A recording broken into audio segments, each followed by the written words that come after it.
Hello, and welcome to another DYF Investing Level 1 video.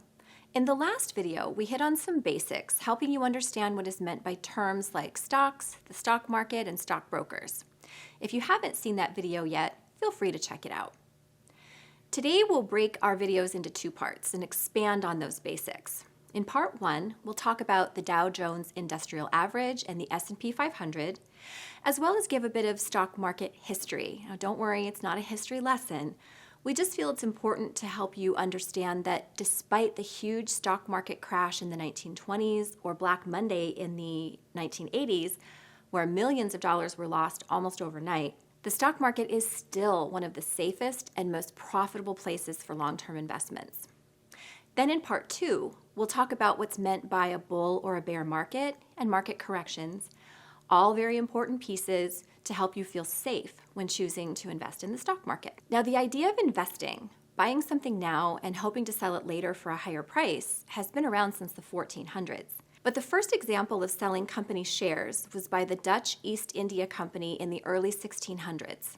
By the late 1700s, a small group of merchants would meet daily to buy stocks and bonds. It was originally called the Buttonwood Tree Agreement and later became known as the New York Stock Exchange. Now, there's a widely accepted idea that if most of the businesses in the U.S. are doing well, then the U.S. economy is also doing well. On the other hand, if businesses aren't doing well, then neither are we economically. During the Industrial Revolution of the 1800s, industries like cotton, tobacco, and railroads were booming. So if you wanted to get a pulse on the U.S. economy, many felt that all you needed to do was look to those kinds of industries. The idea is that if they're making a lot of money selling things to us Americans, the U.S. economy must be strong because we have enough money to buy what they're selling.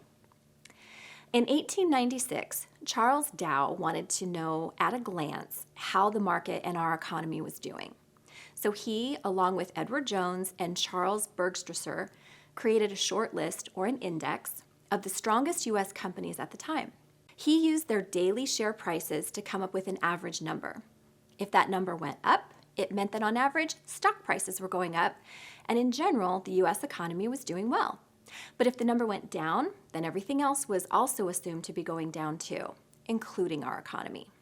This list or index of companies was called the Dow Jones Industrial Average, and today is still one of the most watched indexes in the world.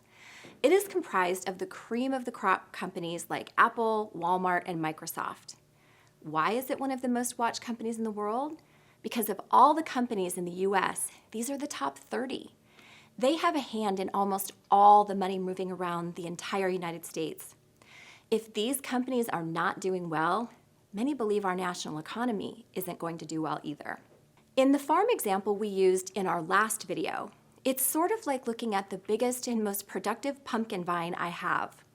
He would be my Dow Jones vine. If that vine is healthy and thriving, even in changing environments, many of the other vines are probably going to do well too.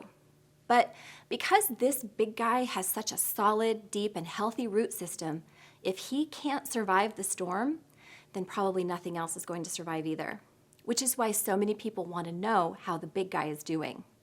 If you've heard of the Dow Jones, you've probably also heard of the S&P 500, or sometimes referred to as just the S&P. Similar to the Dow Jones, it's another index that tracks the performance, this time of the top 500 companies. And this one has been around since 1923. The companies it tracks are significant because, just like the Dow Jones, these 500 companies contribute in some way to a huge percentage of the money that makes up our U.S. economy.